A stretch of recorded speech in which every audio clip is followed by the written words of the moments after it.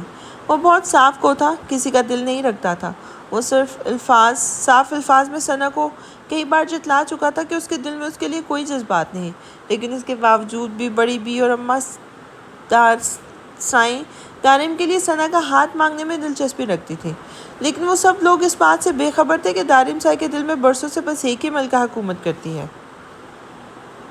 یہ کیا ثنا، یہ چائے کا کپ تم واپس کیوں لے آئی ہو؟ ہمنا چچی نے اسے سیڑھیوں سے نیچے اترتے دیکھ کے پوچھا تھا۔ ابھی تھوڑی دیر پہلے ہی تو دارم سائی کے لیے چائے لے کے چھت پہ گئی تھی۔ ارے دارم سائی کا چائے پینے کا موڈ نہیں تھا، اس لیے میں نے واپس لے آئی۔ خیر آپ سنائیں، چچا سائی کی طبیعت اب کیسی ہے؟ اور تایا سائی کب واپس آ رہے ہیں؟ کتنے دن گزر گئے ہیں انہیں گئے ہوئے؟ وہ ان کے ساتھ ہی کچن کا رخ کرتے ہوئے پوچھنے لگی تھی۔ ہاں آ جائیں گے کچھ ہی دنوں میں واپس، ابھی تو ان کی ملاقات بھی نہیں ہوئی اس سے وہ کچن میں آتی ملازمہ کا ہاتھ بٹاتے ہوئے اسے بتانے لگی تھی۔ کس سے ملاقات کرنی ہے انہوں نے؟ ثنا نے ان سے پوچھا تھا۔ نور سے، نور ہی کو تو لینے گئے ہیں وہ، پتہ نہیں وہ ان کے ساتھ آئے گی بھی یا نہیں، وہ عورت ملنے بھی دے گی یا نہیں انہیں نور سے یا نہیں پتہ نہیں۔ نور ہم لوگوں کے بارے میں کیا سوچتی ہوگی؟ چچی اپنے ہی کام میں مگن اس کے سر پہ ایک دھماکہ کر چکی تھی۔ تایا سائی نور کو لینے کے لیے گئے ہوئے ہیں، لیکن کیوں؟ میرا مطلب ہے نور وہ لوگ کیوں لانا چاہتے ہیں اسے؟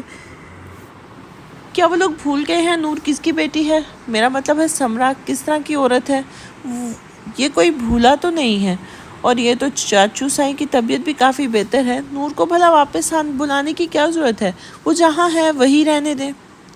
ہر ہفتے اسے پیسے تو مل رہے ہیں۔ ثنا کو سمجھ نہیں آ رہا تھا کہ وہ اپنا غصہ کس طرح کنٹرول کرے۔ اس کی بے چینی بھی اس کے اعصاب پر بری طرح سوار ہو چکی تھی۔ وہ اس گھر کی بیٹی ہے بیٹا، سائیں تمہارے چاچو سائیں کی پہلی اولاد ہے، اس کے لیے وہ بہت عزیز ہے، اس لیے وہ بہت عزیز ہے۔ آج نہیں تو کل تو اسے یہاں واپس آنا ہی ہے نا۔ میں تو بس یہ دعا کرتی ہوں کہ ادا سائی اسے لانے میں کامیاب ہو جائیں۔ پتہ نہیں وہ عورت اسے آنے بھی دے گی یا نہیں۔ پتہ نہیں نور کے دل میں ہم سب کے لیے کیا ہوگا۔ یقیناً اس عورت نے نور کے دل میں ہمارے لیے نفرت بھر دی ہوگی۔ ہمنا چاچی بہت افسوس سے کہا تھا، جبکہ ثنا دل ہی دل میں یہی دعا مانگ رہی تھی کہ وہ کبھی واپس نہ آئے۔ وہ خاموشی سے اپنے کمرے میں چلی آئی تھی۔ غصے اور نفرت کی شدت سے اس کا حسین چہرہ سرخ ہو گیا تھا۔ کہنے کو تو اس نے زندگی میں صرف ایک ہی بار نور کو دیکھا تھا، اور وہ پاکستان آئی بھی تو صرف ایک ہی بار تھی، اور ایک ہی بار میں اس کا وہ سب کچھ چھین کے لے چلی گئی تھی۔ اب اتنے سالوں کے بعد بھی جب وہ اپنا آپ منوانے کی کوشش کر رہی تھی تو وہ لوٹ کر آ رہی تھی اس سے سب کچھ ایک ہی بار پھر سے چھیننے کے لیے۔ ہاں، لیکن اس بار ثنا اتنی کمزور نہیں تھی جتنی 14 سال پہلے تھی۔ اس بار وہ اپنا کچھ بھی چھیننے نہیں دے گی۔ وہ ایک ہفتے سے نوکری کی تلاش میں تھی، لیکن اسے کچھ بھی اچھی جاب نہیں ملی تھی۔ آج بھی وہ ایک جگہ انٹرویو دے کے آئی تھی جب اسے پتہ چلا تھا کہ کوئی اس سے ملنا چاہتا ہے۔ وہ کسی سے بھی ملنا نہیں چاہتی تھی، لیکن وارڈن نے اسے آ کے بتایا کہ کوئی پاکستانی اسے ملنے آیا ہے تو وہ انکار نہیں کر سکی۔ شاید اتنے سالوں کے بعد اس شخص کی ایک یاد آ گئی تھی۔ اسے سمجھ نہیں آ رہا تھا کہ وہ خوش ہوگی یا نہیں اسے مل کر، مگر وہ اسے ملنا چاہتی تھی۔ اس وقت رات کے 8 بج رہے تھے اور بھوک سے اس کا برا حال ہو رہا تھا۔ وہ خاموشی سے اٹھ کر آفس کی جانب بڑھی تھی۔ اس نے آفس کے اندر قدم رکھا تو اس کا دل بری طرح دھڑکا تھا۔ شاید اتنے سالوں کے بعد وہ شخص اسے پہچان بھی نہ پائے، لیکن وہ تو اس سے نہیں بھولی تھی۔ نور، یہ اصغر شاہ ہیں، پاکستان سے آئے ہیں تم سے ملنے کے لیے۔ یہ تمہارے تایا ہیں۔ اسے کمرے میں داخل ہوتے دیکھ کر وارڈن نے کہا تھا، جبکہ نور کے چہرے کے سارے رنگ مرجھا گئے تھے۔ یہ اس کا باپ نہیں تھا، شاید اس کے باپ کو اس سے ملنے کی فرصت نہ ہو۔ وارڈن کے کہنے پر اس شخص نے مڑ کر دیکھا تھا اور پھر کھڑے ہو کر اس کے چہرے پر مسکراہٹ تھی۔ انہوں نے خود ہی پہل کرتے ہوئے اس کے سر پہ اپنا ہاتھ رکھا تھا۔ نور کچھ بھی نہیں بولی تھی۔ میم، کیا میں اپنی بیٹی کو باہر لے جا سکتا ہوں؟ میں اپنی بیٹی کے ساتھ تھوڑا سا وقت گزارنا چاہتا ہوں۔ وہ وارڈن سے مخاطب ہوئے تو وارڈن نے مسکرا کر انہیں اجازت دے دی تھی اور خاموشی سے ان کے ساتھ باہر آ گئی تھی۔ اس وقت وہ ایک مہنگے ترین ہوٹل میں بیٹھے تھے۔ نور ڈنر کر رہی تھی، جبکہ اصغر شاہ خاموشی سے اسے دیکھ کر مسکرا رہے تھے۔ اس بے حیائی کے ماحول میں رہتے ہوئے بھی انہوں نے نور کے لباس میں کسی قسم کی کوئی بے حیائی محسوس نہیں کی تھی۔ وہ پرسکون سی ان کی نظروں کے سامنے بیٹھی اپنا ڈنر کرنے میں مصروف تھی۔ ان کے چہرے پر دلکش مسکراہٹ تھی، کیونکہ وہ نوٹ کر رہے تھے کہ نور انہیں نظر انداز کر رہی تھی، لیکن اس کی آنکھوں میں پاکیزگی تھی۔ انہیں اپنی 15 سال پہلے کے فیصلے پر فخر تھا۔ میں تمہیں لینے آیا ہوں نور۔ ان کے الفاظ پر اس کا ہاتھ رکا تھا۔ کیوں؟ میرا مطلب ہے آپ کیوں؟ وہ اس کی طرف دیکھتے ہوئے اپنا سوال کرتی ایک بار پھر سے کھانے کی جانب متوجہ ہو گئی تھی، کیونکہ اب وقت آ گیا تھا کہ تم سرمد کے ساتھ رہو۔ تمہارا باپ؟ 1 منٹ انکل جی، آئی ایم سوری، میں آپ کی بات کاٹ رہی ہوں، لیکن میں سرمد شاہ کے بارے میں کوئی بھی بات نہیں کرنا چاہتی، کیونکہ میرا اس آدمی سے کوئی لینا دینا نہیں، اور نہ ہی میں ان کے ساتھ کوئی لینا دینا رکھنا چاہتی ہوں۔ وہ میرا باپ نہیں ہے۔ اگر میرا باپ ہوتا تو یہ مجھے چھوڑ کر کبھی نہ جاتا۔ میری ماں کسی اور سے محبت کرتی تھی، ٹھیک ہے، وہ ان کے مقابل نہیں تھی، لیکن انہوں نے میری ماں کو تو چھوڑا ہی، ساتھ ہی انہوں نے مجھے بھی چھوڑ دیا۔ ان کی بیٹی کس حال میں ہے؟ اتنے سالوں میں انہوں نے جاننے کی کوشش نہیں کی، اور کوشش کرتے بھی کیوں؟ ان کو تو ایک اور بیٹی مل گئی تھی نا۔ انہیں بھلا میری کمی کہاں محسوس ہوتی ہوگی؟ ان کے الفاظ سن کر سچ میں سمرا سے نفرت محسوس ہوئی تھی، کیونکہ ان کے ساتھ بیٹھی یہ لڑکی اس وقت اسی عورت کی زبان بول رہی تھی۔ میری ایک بات ہمیشہ یاد رکھنا نور بیٹا، ایک باپ کے لیے اس کے سارے بچے عزیز ہوتے ہیں۔ وہ تمہیں وہاں جا کر پتہ چلے گا تمہارا باپ تم سے کتنی محبت کرتا ہے، کیونکہ میں جانتا ہوں کہ تم کبھی میری باتوں پہ یقین نہیں کرو گی۔ تم جانتی ہو کہ تمہاری ماں غلط ہے، لیکن وہ کس حد تک غلط ہے تمہیں اپنے باپ کے پاس جا کر پتہ چلے گا۔ ابھی کے لیے میں صرف یہی کہنا چاہوں گا کہ اس حویلی میں 2 انسان ہیں جو تم سے بہت محبت کرتے ہیں اور تمہاری واپسی کا بے چینی سے انتظار کر رہے ہیں۔ ایک تمہارا باپ اور دوسرا تمہارا شو۔ اگر میرے باپ کو مجھ سے اتنی محبت ہوتی نا انکل جی، تو وہ خود آتے، آپ کو نہ بھیجتے مجھے لینے کے لیے۔ وہ ان کی بات کاٹتے ہوئے بولی تھی، اگر اس کی حالت ہوتی تو وہ خود آتا بیٹا سائیں۔ اس کی ہیلتھ کنڈیشن سفر کی اجازت نہیں دیتی۔ وہ بیمار ہے اور اب یہ وہم پال بیٹھا ہے کہ اب وہ زندہ نہیں بچے گا۔ اس کا کہنا ہے کہ وہ مرنے سے پہلے تم سے ملنا چاہتا ہے، جس کی وجہ سے وہ تمہیں یہاں سے لینے آیا ہوں۔ تمہاری ماں کو بتائے بنا میں بہت مشکل سے تم تک پہنچا ہوں۔ اگر وہ عورت جان پاتی تو شاید وہ تمہیں مجھ سے ملنے بھی نہیں دیتی۔ اور اپنی بات کر کے ایک بار پھر اسے دیکھنے لگا تھا۔ تم کچھ اور کھاؤ گی؟ شاید تم نے ڈنر نہیں کیا۔ اس کے انداز سے وہ اندازہ لگا چکے تھے اسے بہت بھوک لگی ہوئی ہے۔ ڈنر؟ وہ ہنسی تھی۔ میں نے کل دوپہر میں اپنے فرینڈ کے ساتھ ہلکا پھلکا سا لنچ کیا تھا۔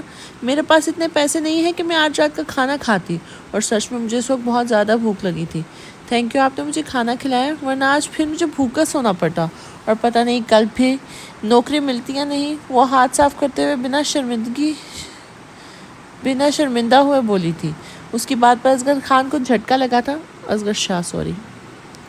اس کی بھتیجی کل سے بھوکی تھی، جبکہ اس کی خاموشی پر وہ مسکرا رہی تھی۔ حیران مت ہو انکل جی، مجھے بھوک سے عادت ہے بھوکے سونے کی۔ میرے پاس پیسے نہیں ہوتے یا کم ہوتے ہیں۔ میں اسی ہاسٹل میں رہتی ہوں، پتہ نہیں اس بار میں ہاسٹل کا رینٹ بھی دے پاؤں گی یا نہیں۔ میرے پاس کوئی پاسپورٹ وغیرہ بھی نہیں ہے، تو آپ مجھے آسانی سے لے کر بھی نہیں جا سکتے۔ وہ پانی کا گلاس لبوں سے لگاتے ہوئے ان کی معلومات میں اضافہ کر رہی تھی۔ پاسپورٹ کی تم فکر نہ کرو، اس کا حل نکال لوں گا۔ تم یہ پیسے رکھو۔ اپنا والٹ سے سارے نوٹ نکال کے اسے دیتے ہوئے بولے تھے۔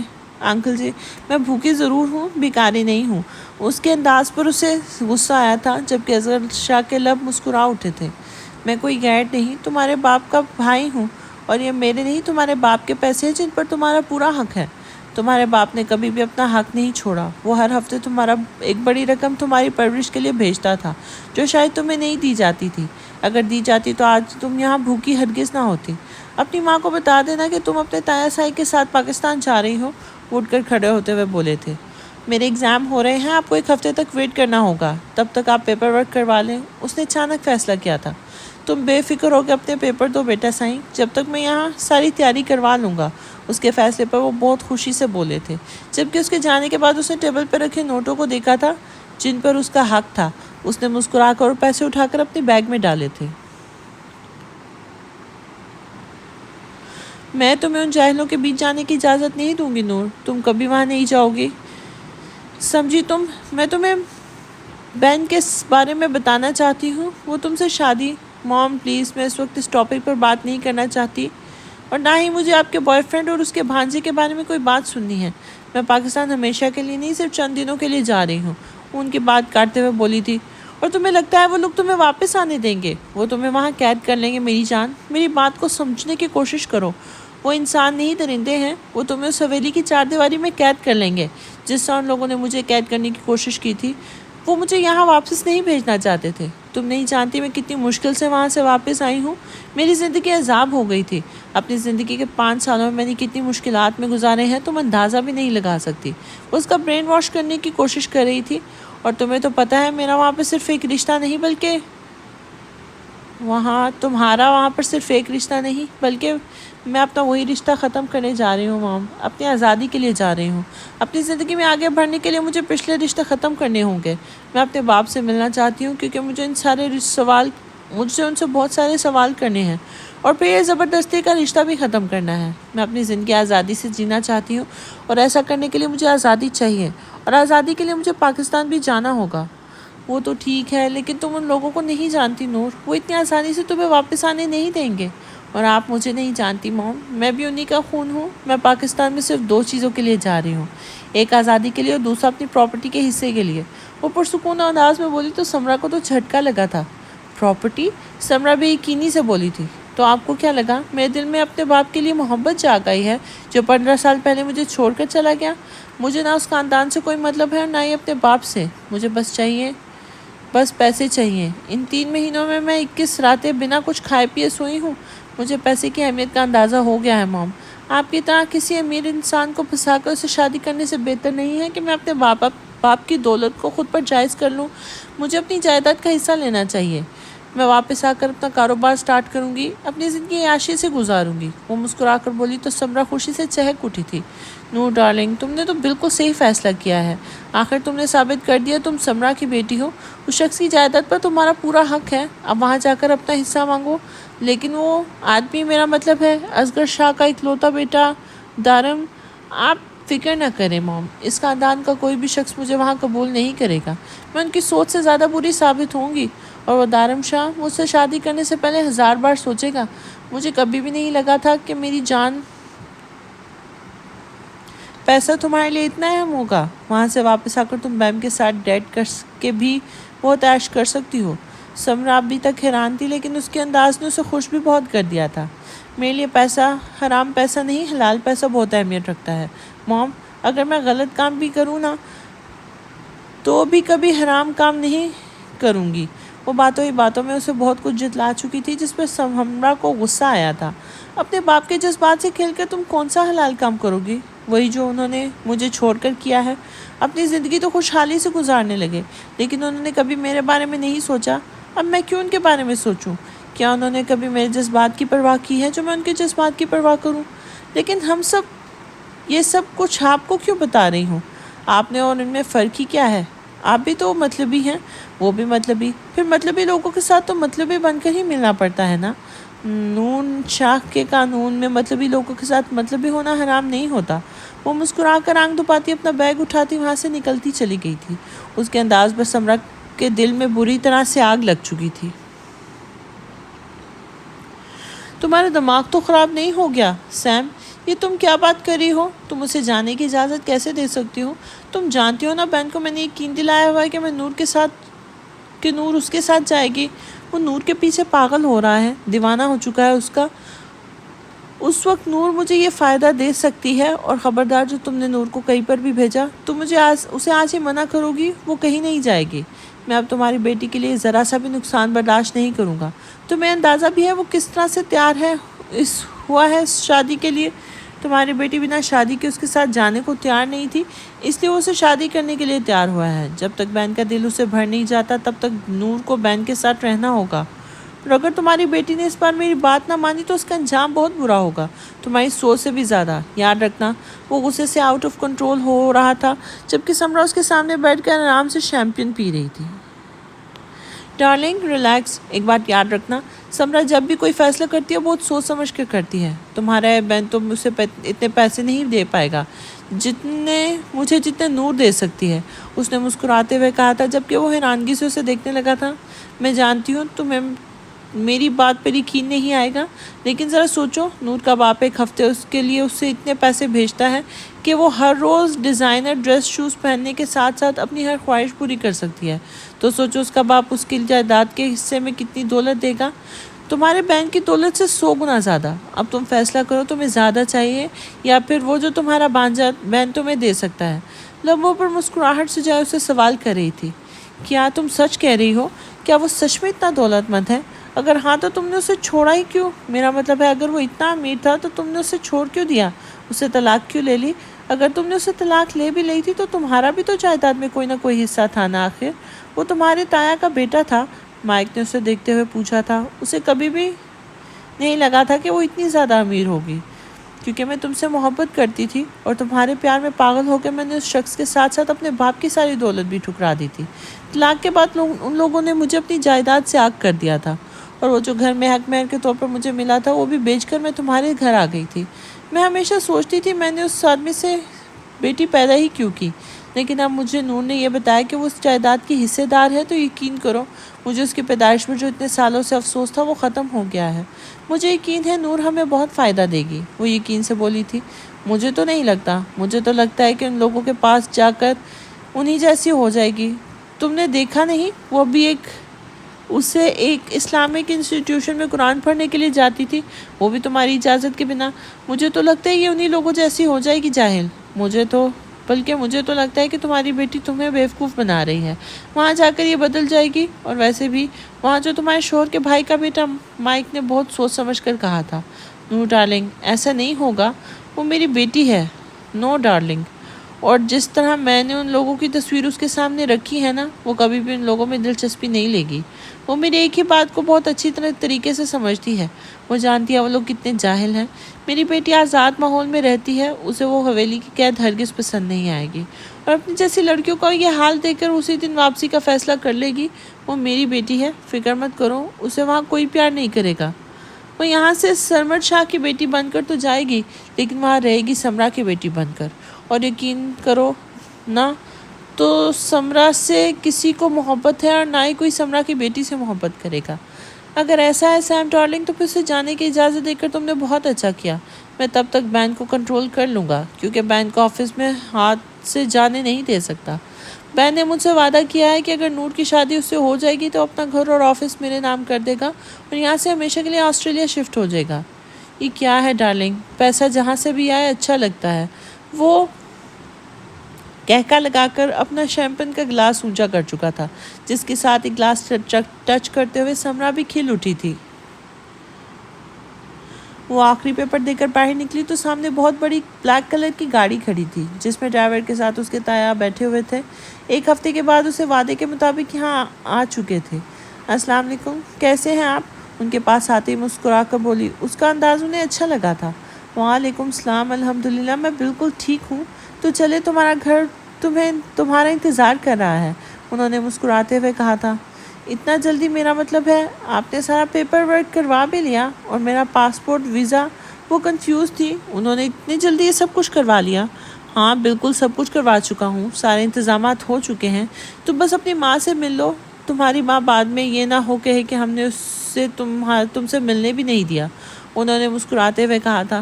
آپ میری ماں کی فکر نہ کریں، انہیں مجھ سے اتنی بھی محبت نہیں ہے کہ میرا ملنا بہت ضروری ہو جائے، جبکہ وہ جانتی ہیں کہ آج میں جانے والی ہوں اور میرے خیال میں وہ کسی میٹنگ میں گئی ہوئی ہیں۔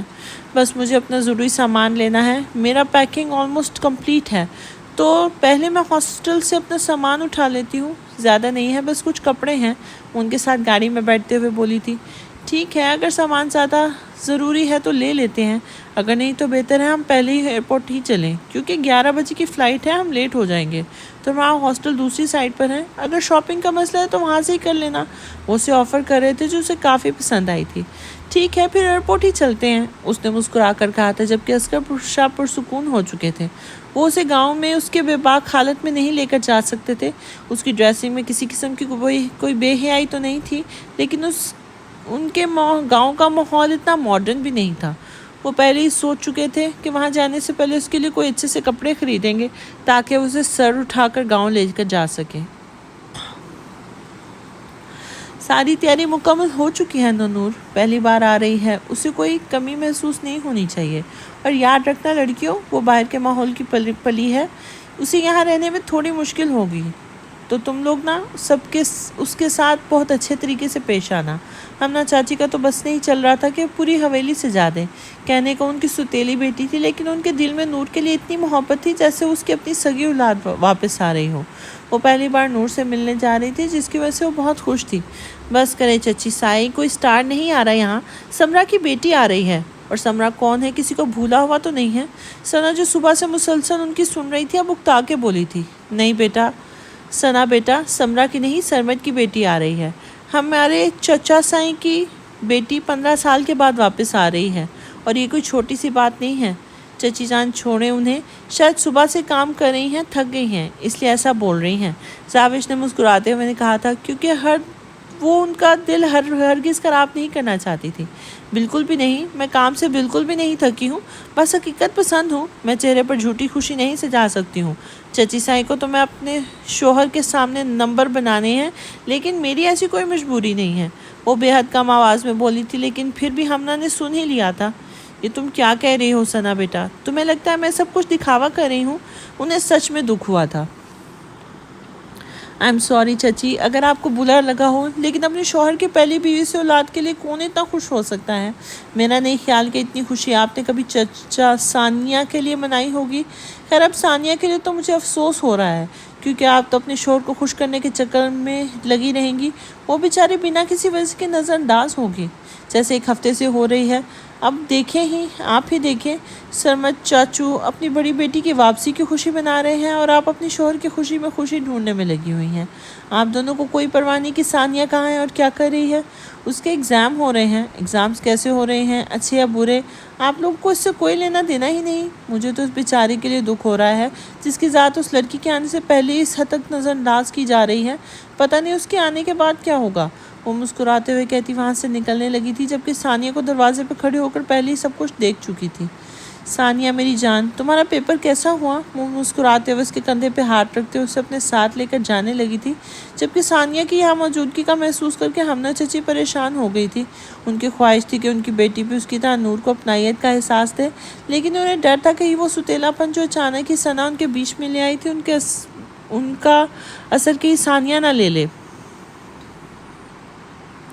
پاکستان کی سرزمین پر اس کا دوسرا قدم تھا۔ دوسری بار وہ یہاں آئی تھی، کہنے کو تو ایک بار پہلے بھی یہاں آ چکی تھی، لیکن 15 سال پہلے، اور آج بھی اسے 15 سال پہلے میں اور آج میں فرق تھا۔ 15 سال پہلے ہونے والے اس رشتے کو جڑے ہوئے اس وقت شاید تھوڑا وقت رہ گیا تھا اسے ختم کرنے کے لیے۔ گاؤں یہاں سے کتنی دور ہے؟ وہ گاڑی میں بیٹھتے ہوئے ان سے پوچھنے لگی تھی۔ تقریباً 2 گھنٹے لگ جائیں گے بیٹا سائیں، آپ شاپنگ کر لیں، اپنی ضرورت کا سارا سامان لے لیجیے گا، جلدی شہر واپسی ممکن نہیں ہوگی، اب تو شادی کے قریب ہی آنا ہوگا۔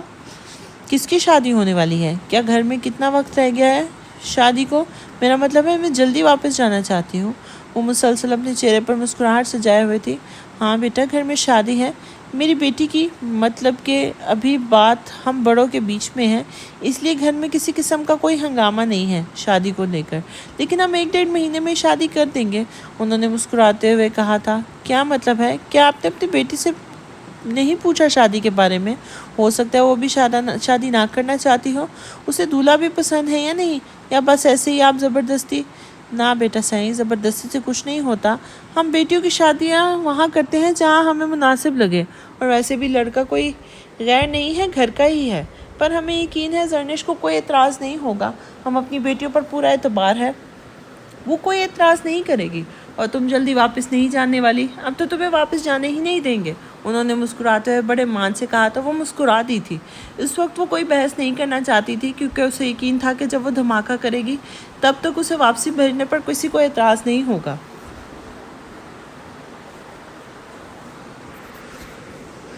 زرنش اور زاروش، ثانیہ، یہاں تک کہ ثنا بھی کمرے کے دروازے پر کھڑی اسے ویلکم کرنے کے لیے اس کا انتظار کر رہی تھی۔ آپ تو یہاں نہیں آنے والی تھی ادی سائیں، بلکہ آپ کو تو کوئی شوق ہی نہیں تھا اس کو دیکھنے کا، پھر آپ یہاں کیا کر رہی ہیں؟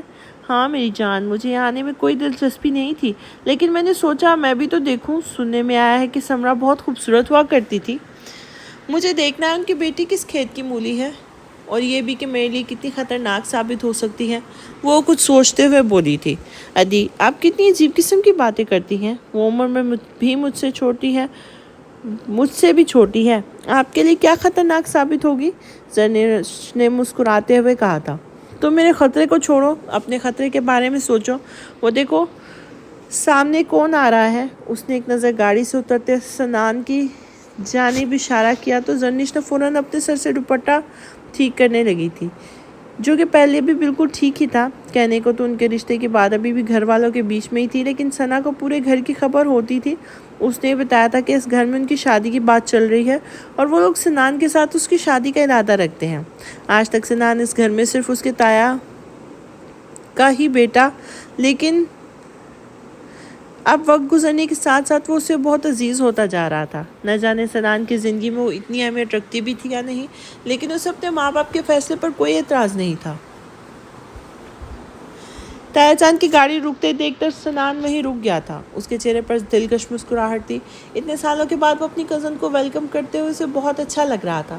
گاڑی سے نکلتے ہوئے نور کو دیکھتے سب لوگ ہی بے چین تھے، جبکہ ثنا یہ دیکھ رہی تھی وہ کس طرح کی لڑکی ہوگی، لیکن اس کے سوچ کے برخلاف اس نے سادہ شلوار قمیض پہنی ہوئی تھی، ساتھ ایک دوپٹہ بھی تھا جو اس وقت صرف کندھے پر موجود تھا۔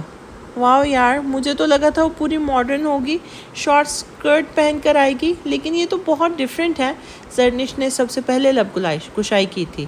سچ کہوں میں بھی یہی دیکھنے کے لیے آئی تھی کہ آخر یہ کس طرح سے آئے گی، لیکن میری سوچ یہاں تک نہیں جاتی تھی کیونکہ سمرا اس سے بہت الگ تھی، لیکن کپڑوں سے کچھ اور ہی اندازہ نہیں لگایا جا سکتا۔ اماں سائیں ان کے آگے کھڑے ہو کے بولی تھی۔ وہ کب سے اپنی سرگوشیاں کرنے میں مصروف تھی۔ اماں سائیں کی آواز سن کر الرٹ ہو گئی تھی۔ یقیناً انہوں نے ثنا کی ساری باتیں سن لی ہوں گی۔ اس کی سوچ کے آتے ہی ثنا پریشان ہو گئی تھی۔ کوئی بات نہیں، پھر بھی وہ اس کے دل کا حال جانتی تھی۔ انہیں بہت اچھے سے پتا تھا کہ ثنا کے دل میں دارم سائی کے لیے کیا ہے۔ اسے دارم سائی کے لیے پسند کرنے والی بھی تو وہی تھی۔ اب اتنی آسانی سے انہیں اپنے بیٹے کے لیے کوئی اور لڑکی تو پسند نہیں آنی تھی، چاہے اس کے ساتھ گہرا تعلق ہی کیوں نہ ہو۔ ارے نجمہ، تم وہاں کھڑی کیا کر رہی ہو بچی؟ پہلی بار آئی ہو؟ آؤ ملو اس سے۔ ہمارے گھر کی بچی واپس آئی ہے۔ گاڑی سے نکلتے ہی تایا سائی نے ذرا سخت مگر میٹھے لہجے میں اپنی بیوی کو مخاطب کیا تھا۔ وہ جیسے اس کے اشارے کو سمجھتے ہوئے تیزی سے مسکراتی حویلی کے دروازے تک آئی تھی، اور اس کے پیچھے ہی تینوں لڑکیاں بھی آگے بڑھی تھیں، جبکہ ثنا کو اس سے ملنے میں کوئی دلچسپی نہیں تھی۔ اس کی خوبصورتی بے مثال تھی، لیکن اس میں بھی کوئی شک نہیں تھا کہ ثنا اس سے زیادہ حسین تھی۔ وہ اپنے حسن سے دارم سائیں کو امپریس نہیں کر سکتی تھی، اور ثنا کو اس بات کی بہت خوشی تھی۔ وہ نجمہ تائی کو سلام کرتے ہوئے زریں تائی سے ملی اور ہمنا سے، جن کا تعارف انہوں نے خود ہی اپنے ہی نام سے کرایا تھا، لیکن زاوش کے چچی سائی کہنے پر وہ مسکرائی تھی۔ سنان نے بڑی شفقت سے اس کے سر پر ہاتھ رکھا تھا۔ جبکہ سب سے ملاقات کرنے کے بعد وہ بچیاں آپس میں بہت ہی مصروف ہو گئی تھیں، اس لیے سب لوگ حویلی کے اندر چلے گئے تھے۔ ہائے، میرا نام زاوش ہے، یہ ثانیہ ہے اور یہ زرنش ہے، ادی اور ثنا ادی۔ آپ وہاں کیا کر رہی ہیں؟ ثنا ادی یہاں آئیں ہمارے پاس۔ زاوش جو بڑے مزے سے تعارف کرا رہی تھی، ثنا کو نہ پا کر اسے دیکھنے لگی تھی۔ مل لیا میں نے، اور دیکھ بھی لیا۔ وہ ایک نظر میں اسے سر سے پاؤں تک دیکھتی مسکراتے ہوئے اندر چلی گئی تھی۔ نہ جانے کیوں اس کا انداز نور کو بہت برا لگا تھا۔ بیٹا سائیں، یہ آپ کا اور ثانیہ کا کمرہ ہے، اسے کمرے میں لاتے ہوئے ہم نے چچی نے خوشی سے بتایا تھا۔ انہوں نے ثانیہ کو بہت پیار سے سمجھایا تھا کہ نور اس کی بہن ہے۔ انہیں بہت خوشی ہوئی تھی کہ ثانیہ نے نہ صرف اس کی بات کو سمجھا تھا بلکہ اسے بہن کے طور پر قبول بھی کر لیا تھا۔ وہ بے چینی سے اس کے آنے کا انتظار کر رہی تھی۔ آج تو صبح سے ہی وہ بہت خوش تھی۔ آج جب وہ پیپر دے کر واپس آئی تھی تب سے اس کا ہی انتظار شروع ہو گیا تھا۔ وہ اپنی بہن کو بے چین دیکھ کر وہ بہت مطمئن ہو چکی تھی۔ انہیں اپنی پرورش پر فخر ہوا تھا۔ انہیں یقین تھا کہ اب چاہے کچھ بھی ہو جائے، ثانیہ کے دماغ میں سوتیلا پن کبھی بھی نہیں آئے گا۔ کیا مطلب ہے؟ میرا اکیلا نہیں ہے، میرا مطلب ہے الگ کمرہ نہیں مل سکتا مجھے؟ وہ تھوڑی سی پریشان ہوئی تھی۔ کیوں نہیں بیٹا، الگ کمرہ مل جائے گا۔ وہ کیا ہے نا، زاوش اور زرنش دونوں اکٹھے ہوتے ہیں، اس لیے مجھے لگا کہ تمہارا اور ثانیہ کا کمرہ اکٹھا تیار کروا دیتی ہوں۔ لیکن اگر تمہیں الگ کمرہ چاہیے تو کوئی مسئلہ نہیں میری جان، میں تمہارے لیے الگ کمرے کا انتظام کروا دیتی ہوں۔ تم پریشان مت ہو، بس آج رات گزارا کر لو، صبح ہوتے ہی تمہارا کمرہ تیار کروا دوں گی۔ اگر تمہارا سامان شفٹ کروا دوں گی، ہمنا بیگم نے اسے بہت پیار سے سمجھایا تھا، جس پر وہ صرف سر میں ہاں سر ہلا گئی تھی۔ وہ یہاں کسی کے ساتھ کمرہ شیئر نہیں کرنا چاہتی تھی، کیونکہ وہ کسی کے ساتھ زیادہ اٹیچ نہیں ہونا چاہتی تھی۔ وہ یہاں ایک مقصد لے کے آئی تھی۔ اسے یقین تھا کہ اگر وہ کسی کے ساتھ رہے گی تو یقیناً بہت اچھے طریقے سے سمجھ جائے گی کہ وہ دکھاوے کا مکھوٹا زیادہ تر نہیں استعمال کر سکتی تھی۔ یہ حقیقت تھی کہ اسے کسی سے محبت نہیں تھی۔ ثانیہ کو دیکھ کر بھی اس کے دل میں کسی قسم کے کوئی جذبات پیدا نہیں ہوئے تھے۔ اسے اپنے اندر سے تمام جذبات اسی دن ختم کر چکی تھی جب وہ اپنے حالات سمجھنے لگی تھی۔ اس نے بہت جلد دنیا کو سمجھ لیا تھا، اور جو شخص دنیا کو سمجھ لیتا ہے وہ آسانی سے کسی سے محبت نہیں کر پاتا۔ ٹھیک ہے آنٹی، آج کی رات میں ثانیہ کے ساتھ کمرہ شیئر کر لیتی ہوں، لیکن آپ پلیز میرے لیے الگ کمرے کا انتظام کروا دیں۔ وہ کیا ہے نا، ایک کمرہ شیئر کرنا میرے لیے تھوڑا مشکل ہے، اس نے مسکرا کر کہا تو ثانیہ کے چہرے پر مسکراہٹ کہیں سوکھو سی گئی تھی۔ وہ تو اس کے ساتھ وقت گزارنے کے لیے کتنی خوش تھی۔ وہ اس بات کو لے کر زیادہ ایکسائٹیڈ تھی کہ اس کی بہن اس کے ساتھ اس کے کمرے میں سوئے گی۔ زرنش اور زاوش ادی کو ہمیشہ ایک دوسرے کے ساتھ دیکھ کر اس کی بہت خواہش تھی کہ اس کی بھی کوئی بہن ہوتی، اور آج بہن ملی تو اس کے ساتھ کمرہ شیئر کرنے میں مسئلہ تھا۔ اور رہی بات ثنا کی، تو اس کے ساتھ تو کوئی کسی کی بھی نہیں بنتی تھی۔ بابا سائیں آگے ہیں دادا ادی سائیں، آپ کو پتہ ہے وہ ایک ہفتے سے ہسپتال میں ایڈمٹ تھے، لیکن انہیں جیسے ہی پتہ چلا کہ آپ حویلی آ چکی ہیں وہ ہسپتال چھوڑ کر آ گئے۔ جلدی چلے باہر، بابا سائیں آپ سے ملنے کے لیے بہت بے چین ہے۔ وہ اپنے موبائل میں مصروف کمرے میں ہی بیٹھی تھی جب ثانیہ بھاگتے ہوئے اس کے پاس آئی تھی۔ اس کا دل عجیب سا ہونے لگا تھا اس خبر سے۔ وہ کیسے ملے گی ان سے؟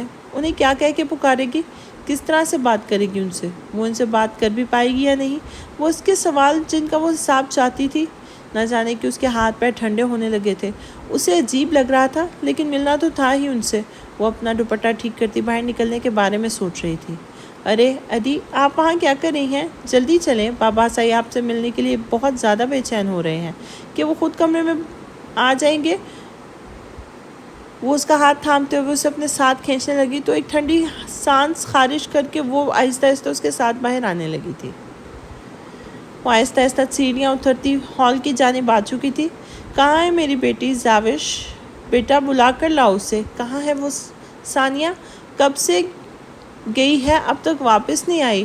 اس کی آواز باہر تک آ رہی تھی۔ ان کی آواز کی بے چینی محسوس کر کے اس کے قدم رک گئے تھے۔ کتنے سال انتظار کیا تھا اس نے ان کا، اور آج وہ انتظار کر رہے تھے۔ کیا یہ انتظار کروانا چاہیے تھا؟ وہ بند دروازے کے باہر رکی گہری سوچ میں تھی، جبکہ ثانیہ کمرے کے اندر کھڑی پیچھے مڑ کر اسے دیکھنے لگی تھی جو دروازے پر ہی رک گئی تھی۔ کیا ہو گیا دی سائیں، آپ وہاں کیوں رک گئی ہیں؟ اندر آئے نا، بابا صاحب آپ کا انتظار کر رہے ہیں۔ آ گئی میری بیٹی۔ ثانیہ کی آواز سنتے ہی وہ اٹھ کر کھڑے ہو گئے تھے، جبکہ سائیں نے بیٹھنے کے لیے کہا تھا۔ چاچو سائیں آپ بیٹھ جائیں آرام سے، وہ یہیں آ رہی ہیں، انہیں سمجھاتے ہوئے بولے تھے۔ ان کے ہاتھ پہ ڈرپ لگی ہوئی تھی۔ ساحر سائیں میری بیٹی، وہ خوشی سے اپنے الفاظ بیان نہیں کر پا رہے تھے۔ چاچو سائیں وہ یہی آ رہی ہیں، ثانیہ بلاؤ نا انہیں اندر۔ ساحر نے ثانیہ کو ذرا سخت لہجے میں کہا تھا، کیونکہ چاچو سائیں حد سے زیادہ بے چین ہو رہے تھے۔ وہ نہیں چاہتا تھا کہ چاچو سائیں اپنی طبیعت خراب کر لیں، جبکہ ان کی آواز کی بے چینی محسوس کرتے ہوئے نور کے لبوں پر ایک زخمی مسکراہٹ ٹھہری تھی۔ تو اتنا بے چین تھا اس کا باپ اس سے ملنے کے لیے؟ آ جائے نادی، بابا آپ کا انتظار کر رہے ہیں، ثانیہ نے بہت عاجزی سے کہا تھا، جس پہ وہ سر میں ہاں میں سر ہلاتی آہستگی سے کمرے کے اندر قدم رکھ چکی تھی۔ چاچو سائیں ایک بار پھر وہاں سے اٹھ کھڑے ہوئے تھے تو ساحر نے اس بار کچھ بھی نہیں بولا تھا۔